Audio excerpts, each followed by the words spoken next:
Di depan kuburan putraku, aku diceraikan. Assalamualaikum warahmatullahi wabarakatuh. Apa kabar Bunda? Semoga Allah selalu memberikan kebahagiaan. Hatiku masih sangat perih dan sakit. Rasanya aku belum sanggup untuk membuka mata. Aku masih menangis sembari memeluk nisan putraku yang baru saja dikuburkan. Orang-orang yang melayat bergantian untuk pulang karena proses pemakaman baru saja selesai. Aku masih belum sanggup untuk menerima semua kenyataan ini. Rasanya baru sebentar aku menimangnya di pelukanku. Tapi kini Allah sudah mengambilnya lagi.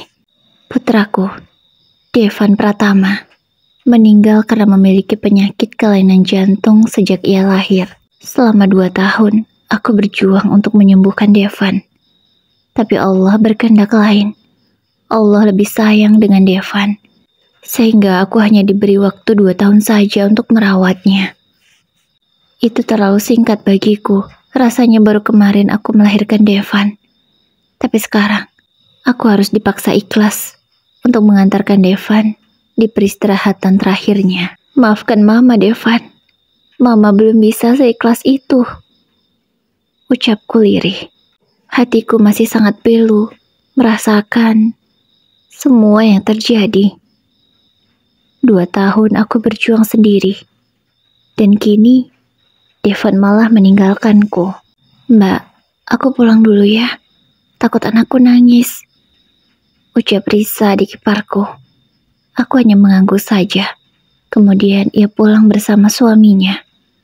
Kini hanya tinggal aku dan suamiku saja yang di sini. Syafa, panggil Mas Dewa. Aku tidak menjawab. Aku hanya diam. Namun telingaku sudah siap mendengarkan apa yang akan Mas Dewa katakan. Sekarang, tak ada lagi yang menghalangi kita untuk bercerai. Setelah kamu pulang dari sini nanti, segera tanda tangani surat yang ada di kamar di atas meja riasmu. Kalau kamu sudah menandatangani surat itu artinya kita sudah resmi bercerai. Ucap Mas Dewa tanpa belas kasihan sedikit pun. Mendengar kalimatnya, aku langsung berbalik. Kutatap suamiku dengan tajam. Mas, apakah kamu tidak punya hati nurani? Devan baru saja dikuburkan. Dan sekarang kamu sudah menceraikanku. Tanyaku dengan suara bergetar. Apa yang harus kita pertahankan lagi? Papaku sudah tiada. Dan Devan yang menjadi penghalang selama ini juga sudah tiada. Aku tidak mencintaimu. Lalu untuk apa kita bertahan? Lagi pula, ini semua salahmu sendiri. Kenapa tidak bisa melahirkan anak yang sehat? Sehingga Devan harus pergi meninggalkan kita semua. Kamu tahu kan, berapa banyak biaya yang selama ini sudah aku keluarkan untuk menyelamatkan Devan. Tapi hasilnya apa? Nihil. Anak itu tetap mati juga. Aku hanya menggelengkan kepala mendengar kalimat Mas Dewa. Kenapa bisa dia mengatakan ini? Devan itu anaknya. Kenapa seolah-olah dia tidak bersedih dengan kepergian Devan? Aku paham, Mas. Selama ini kamu tidak pernah menyayangi Devan karena dia bukan anak yang sehat. Dia punya kelainan. Tapi apakah di hari kematiannya juga kamu sebegitu bencinya pada Devan? Devan itu darah dagingmu, Mas. Apakah sehina itu dia? Sehingga Devan sudah dikubur pun kamu tetap tidak peduli? Kataku tegas karena aku benar-benar emosi. Tidak kusangka Mas Dewa tidak punya hati nurani. Aku harus apa? Harus menangisi kematian Devan? Apa gunanya? Apakah kalau aku menangis dia bisa hidup lagi dan sehat? Tidak kan? Untuk apa? Sudahlah, tidak usah drama. Sepulang dari sini cepat tanda tangani. Setelah itu kita resmi bercerai. Lagi pula, aku dan keluargaku tidak membutuhkanmu lagi. Kamu itu tidak berguna. Kalau bukan karena papaku, aku tidak akan pernah menikahimu. Ingat itu. Ucapnya kemudian pergi meninggalkanku, tanpa memperdulikan aku lagi. Laki-laki yang masih bergelar suamiku itu langsung masuk ke dalam mobilnya. Aku hanya bisa beristighfar berkali-kali untuk menenangkan hatiku ini. Belum hilang rasa sakit hatiku kehilangan Devan. Tapi rasa sakit hatiku ditambah lagi. Karena aku diceraikan oleh suamiku. Di hari kematian putraku. Di hadapan makamnya yang masih basah ini. Rasanya kekuatan kakiku langsung hilang seketika. Aku tersungkur ke tanah. Ku peluk makam Devan. Aku tak peduli bajuku yang sudah kotor. Aku pun tak peduli dengan mataku yang bengkak dan wajahku yang belepotan dengan tanah. Aku semakin keras menangis di makam Devan. Kalau boleh memilih, aku ingin ikut dengan Devan saja. Aku tidak sanggup rasanya hidup di dunia ini. Selama ini aku kuat dalam pernikahanku karena ada Devan. Mau sejahat apapun keluarga suamiku memperlakukan aku berusaha sabar dan bertahan hanya demi Devan untuk memperjuangkan kesembuhannya. Karena kalau tanpa bantuan keluarga suamiku, aku tak bisa membawa Devan berobat ke sana kemari. Wajar kalau mereka sekarang membuangku. Karena aku tak ada gunanya lagi. Ya Allah, berilah hamba petunjuk. Kuatkanlah hamba menghadapi semua cobaan yang Engkau berikan. Doaku. Bahkan tidak sadar, aku sampai ketiduran di makam Devan. Aku baru terbangun setelah dibangunkan oleh seseorang, yang ternyata itu adalah penjaga makam. Ibu? Bu? Panggilnya lembut. Iya, Pak. Astagfirullah, saya ketiduran di sini. Iya, Bu. Ini sudah hampir maghrib. Ibu tidak mau pulang? Tanyanya. Iya, saya mau pulang. Jawabku lemah. Baik, Bu. Mari saya bantu. Aku pun dibantu berdiri oleh bapak penjaga makam itu. Aku menuju pulang ke rumah. Ku kendarai mobilku. Aku berusaha tetap fokus menyetir. Walau mata ini buram dengan air mata yang terus saja mengalir tidak mau berhenti. Aku melirik di kursi samping kemudi. Biasanya di sana ada Devan, yang ketika pergi kemanapun aku selalu mengajaknya. Tapi kini dan selamanya tidak akan pernah kulihat putra kecilku yang selalu ceria itu. Devan suka sekali mengajakku bicara, walaupun ucapannya belum jelas.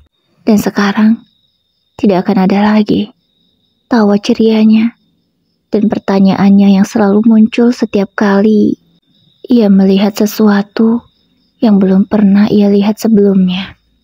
Segera ku seka air mataku karena aku sudah sampai di rumah. Aku turun dengan langkahku yang masih lemah. Aku berjalan pelan masuk ke dalam rumahku. Rumah yang sebentar lagi akan kutinggalkan karena aku tidak lagi diterima di sini. Ya Allah, Ibu. Ibu kok baru pulang? Ibu sakit ya? Tanya Bijumi yang terlihat khawatir. Enggak kok, Bi. Aku cuma lagi capek aja. Jawabku lesu. Ayo, Bu, duduk dulu istirahat. Ibu minum dulu ya. Bijumi dengan gercep mengambilkan aku segelas air putih. Bijumi adalah asisten rumah tangga yang sudah lama bekerja di sini. Hanya aku dan Bijumi lah yang sayang pada Devan. Selebihnya, keluarga Mas Dewa tidak ada yang menyayangi Devan. Kemanapun aku membawa Devan pergi, Bijumi selalu ikut. Dia juga yang membantuku merawat Devan di rumah ataupun di rumah sakit. Bijumi adalah orang kedua yang menggendong Devan setelah aku. Hanya kami berdualah orang yang pernah menggendong Devan, selain dokter dan perawat di rumah sakit.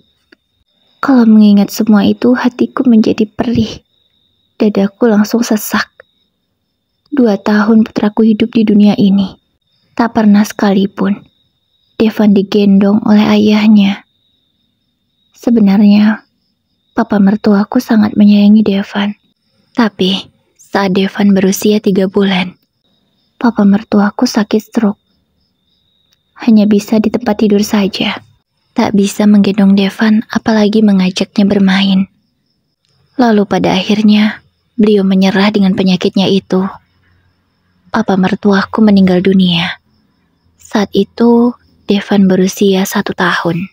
Mungkin seperti inilah nasib pernikahan karena perjodohan. Apalagi, sampai sekarang, Mas Dewa belum bisa mencintaiku. Aku sebenarnya tak mau bercerai. Tapi apa yang bisa aku buat? Keputusan Mas Dewa tetap ingin bercerai denganku. Bu, diminum dulu airnya, ucap Bijumi sembari menyerahkan segelas air putih. Terima kasih ya, Bi. Aku segera meminum segelas air putih itu hingga habis. Rasanya tenggorokanku sangat kering. Setelah air itu habis, aku langsung ke kamar.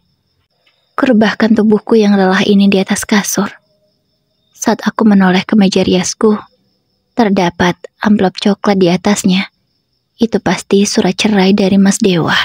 Seharusnya malam ini dan seterusnya akan diadakan pengajian untuk mendoakan Devan. Tapi semua itu tak bisa aku lakukan karena Mas Dewa dan keluarganya tidak setuju. Iya, hal itu sudah mereka katakan sebelum Devan dibawa ke pemakaman. Kalimat menyakitkan itu masih terngiang-ngiang di telingaku. Kalimat yang keluar dari mulut ibu mertuaku. Di keluarga suamiku, hanya papa mertua yang menyayangi dan mengharapkanku hadir di keluarga mereka. Sementara yang lain, termasuk Mas Dewa, tidak menginginkanku sama sekali. Aku memang selama ini hanya sendiri. Apalagi setelah papa mertuaku meninggal. Air mataku tumpah lagi kala mengingat semua kesakitan yang aku alami. Tak henti-hentinya cobaan terus menerpa hidupku. Apa mungkin ini yang harus aku bayar karena kesalahanku di masa lalu? Aku hanya bisa berharap semoga aku kuat untuk menerima hukuman ini. Setelah agak tenang, aku bangkit. Ku ambil amplop coklat beserta pena yang sudah ada di sampingnya. Ku buka dan ku baca dengan teliti. Dalam surat itu, jika aku menandatanganinya, maka aku resmi bercerai dengan Mas Dewa, dan aku tidak berhak mendapatkan harta sepeser pun. Aku hanya boleh pergi dengan apa yang aku bawa saat datang ke rumah ini. Itu artinya, apa yang aku bawa dulu, itulah yang aku bawa. Tak boleh membawa selain itu. Terdengar kejam, tapi itulah yang tertulis di surat perceraian kami. Aku hanya seorang wanita lemah yang tidak punya kekuasaan apa-apa untuk melawan keluarga Mas Dewa. Mas Dewa dan keluarganya adalah orang berpengaruh di provinsiku. Selain keluarga Mas Dewa yang memang semuanya pejabat, Mas Dewa sendiri adalah pengusaha sukses. Perusahaan warisan milik papa mertuaku menjadi perusahaan terbesar di sini. Tentu keluarga mereka adalah keluarga yang terpandang. Bahkan tak jarang, orang tak berani berurusan dengan keluarga Mas Dewa ini, karena mereka bisa melakukan apa saja untuk mewujudkan keinginan mereka. Kisah mengapa aku bisa menikah dengan Mas Dewa, laki-laki yang tidak aku cintai dulu. Ayahku dan papa Mas Dewa adalah rekan bisnis. Mereka menjodohkan kami agar bisnis mereka semakin lancar. Itu alasan yang aku tahu. Tapi jika ada alasan yang lain, aku tidak tahu sama sekali. Yang aku tahu, pernikahan kami untuk memperlancar bisnis mereka. Awalnya aku berat menerima pernikahan ini. Tapi aku berusaha untuk menerima dan ikhlas demi membantu bisnis ayahku. Tapi ternyata pernikahan ini tidak sesuai ekspektasiku. Bahkan sampai kami punya anak, Mas Dewa tidak bisa mencintaiku. Jika selama ini dia memberi nafkah lahir ataupun batin, itu semua hanya karena papanya. Semata-mata, ia hanya ingin membahagiakan papanya. Tidak lebih dari itu. Segera ku ambil pena dan ku tanda tangani surat perceraian itu. Aku harus bangkit, tidak boleh seperti ini terus. Akan kubuktikan pada Mas Dewa kalau aku bisa tanpa dia. Selama ini, aku sabar hanya demi Devan. Sekarang, aku harus bangkit demi kebahagiaanku sendiri. Pasti Devan senang melihatku bahagia. Bijumi, Bijumi, panggilku pada Bijumi. "Ya Bu, ada apa?" tanya Bijumi dengan ramah seperti biasanya. "Bi, tolong bantu saya untuk bereskan barang-barang saya ya," pintaku. "Baik Bu, tapi Ibu mau kemana memangnya?" Tanya Bijumi. Saya harus pergi dari rumah ini, Bi. Karena saya tidak diizinkan lagi tinggal di sini. Jawabku. Tapi kenapa, Bu? Tanyanya lagi. Saya diceraikan oleh Mas Dewa. Jadi saya harus keluar dari sini, Bi. Ucapku. Ya Allah, Bu. Kok Bapak tega sekali? Apakah tidak bisa menunggu nanti? Setelah 40 hari? Atau 100 hari kematian Devan? Kenapa harus sekarang? Ya Allah, Bu. Saya nggak tega. Terus Ibu mau kemana? Ucap Bijumi prihatin dengan keadaanku. Saya nggak tahu Bi mau kemana. Tapi Bibi nggak usah khawatir. Saya bisa menjaga diri saya sendiri. Ucapku sembari tersenyum, agar Bijumi tak perlu khawatir tentang keadaanku. Bahkan saking sedihnya, Bijumi sampai menangis sampai terisak, sambil membereskan baju-bajuku. Bu, saya nggak tega sama Ibu. Kenapa nasib Ibu jadi begini? Malang sekali. Kata Bijumi lagi. Saya nggak apa-apa, Bi. Saya kuat kok. Bibi nggak usah khawatir ya. Saya bisa. Ucapku sembari tersenyum. Walau sebenarnya, apa yang Bijumi katakan adalah benar. Aku pun masih merasakan sakit dan sesak di dada ini. Baju dan barang-barangku pun sudah beres. Kumasukkan ke dalam mobil. Ya, ini mobilku sendiri, yang aku beli dengan uangku sebelum menikah dengan Mas Dewa. Saya pamit ya, Bi. Bibi jaga diri baik-baik. Ucapku ke Bijumi. Beliau langsung memelukku erat, dengan masih menangis sampai terisak. Bi, jangan begini. Aku gak apa-apa. Makasih ya, Bi, selama ini sudah membantuku merawat Devan. Semoga Bibi selalu sehat. Jaga diri Bibi baik-baik ya. Ucapku kemudian pergi dari rumah Mas Dewa. Berat sebenarnya meninggalkan rumah Mas Dewa, karena banyak kenanganku bersama Devan di sana. Tapi apa boleh buat, aku tidak berhak lagi tinggal di sana. Kuarahkan mobilku ke rumah ayah. Jika nanti tak diterima di sana, aku akan coba pergi ke rumah ibu. Iya, orang tuaku sudah bercerai. Mereka sudah memiliki keluarga masing-masing. Aku sebenarnya seperti anak yang terbuang dan hanya dimanfaatkan untuk kelancaran bisnis mereka. Semoga aku diterima di sana. Harapku. Setelah 1 jam perjalanan akhirnya aku sampai. Maaf Non Syafa, Bapak tidak mengizinkan Non Syafa masuk. Maaf. Saya tidak bisa membukakan gerbang. Ucap Mang Diman yang menyambutku. Kenapa, Mang? Tanyaku. Saya tidak tahu, Non. Kata Bapak, kalau Non mau tahu alasannya, bisa tanyakan langsung ke Pak Rozak. Saya hanya menjalankan perintah, Non. Maafkan saya. Ucap Mang Diman sepertinya merasa bersalah. Baiklah, Mang. Tidak apa-apa. Kalau gitu, saya permisi. Aku segera meninggalkan rumah ayah. Aku sudah tahu apa alasannya. Pasti berita perceraianku dengan Mas Dewa sudah diketahui olehnya. Sehingga ayah marah. Dan tentu tidak akan bisa menerima semua ini. Karena jika aku bercerai dengan Mas Dewa, maka perusahaan ayah tidak akan mendapatkan suntikan dana lagi dari perusahaan Mas Dewa. Makanya ayah tidak mau menerimaku dan tidak mau tahu lagi urusanku. Karena bagi ayah, aku tidak ada gunanya lagi. Sehingga dia tidak mau tahu urusanku. Begini ya, nasib anak yang tidak diharapkan. Padahal aku tidak bisa memilih ingin lahir di keluarga yang mana. Tapi orang tuaku seakan-akan melimpahkan semua kesalahan itu padaku. Tinggal satu lagi tujuanku. Rumah Mama. Jika di sana aku tidak diterima juga, maka aku akan pergi jauh dari kota ini. Sehingga memang lepas dari mereka semua. 45 menit perjalanan aku sampai. Sepertinya dugaanku benar. Mama pun tidak menerimaku. Mau apa kamu ke sini? Jika kamu tidak ada manfaatnya bagi Mama, tidak usah datang ke sini.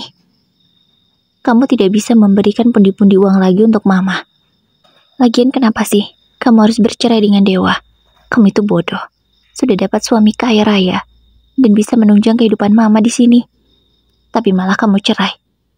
Kamu itu seharusnya memohon pada Dewa, bukannya malah menerima saja diceraikan. Dasar anak bodoh, ucap mama memakiku.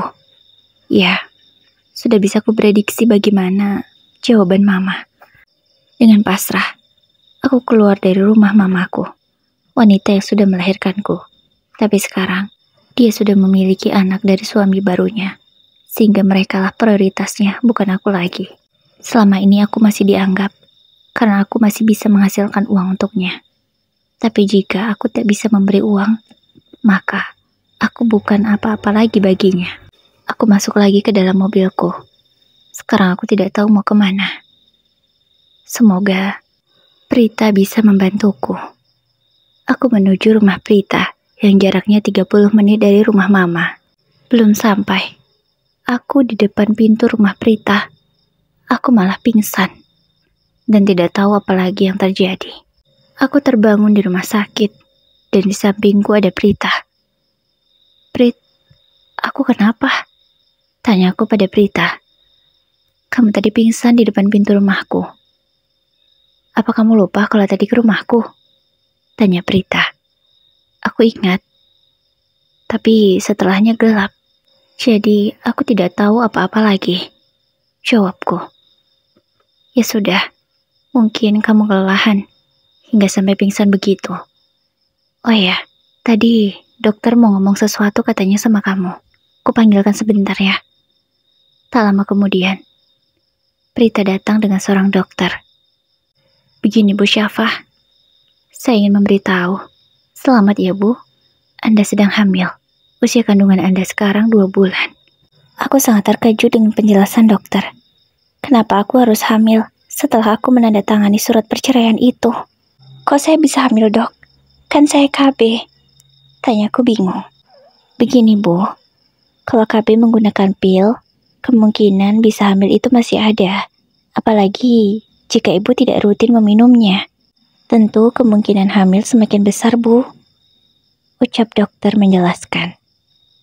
Ya, akhir-akhir ini aku memang lupa meminum pil KB karena terlalu sibuk mengurusi Devan yang keadaannya semakin memburuk. Tapi aku sebagai istri harus tetap menjalankan kewajibanku. Dan ternyata ini hasilnya. Bagaimana ini? Apa yang harus aku lakukan? Aku sudah bercerai. Bagaimana nasib anak ini nanti? Dok, bagaimana keadaannya? Apakah sehat? Tanyaku karena aku ingin tahu bagaimana keadaan janinku ini. Apakah lemah atau sehat? Alhamdulillah Bu, keadaan janinnya sangat baik. Meskipun ibu mengalami banyak tekanan dan keadaan ibu kurang fit, tapi janinnya sangat sehat Bu. Tadi kami sudah memeriksanya. Aku hanya bisa memejamkan mata. Kulus perutku yang masih rata ini. Nak, ibu akan memperjuangkan kamu, ucapku dalam hati. Fah, gimana? Apa kamu mau kasih tahu ke Dewa kalau kamu hamil? Tanya Prita. Aku tidak tahu, Prit. Aku belum bisa berpikir sekarang. Jawabku lesu. Part 1 dulu ya Bun. Lanjutannya insya Allah akan segera tayang. Bagaimana ya kira-kira nasib Syafah? Sudah bercerai? Dia malah ketahuan hamil. Dan tidak diterima di keluarganya. Bagaimana nasib Syafah yang malang ini? Ditunggu part berikutnya ya Bun.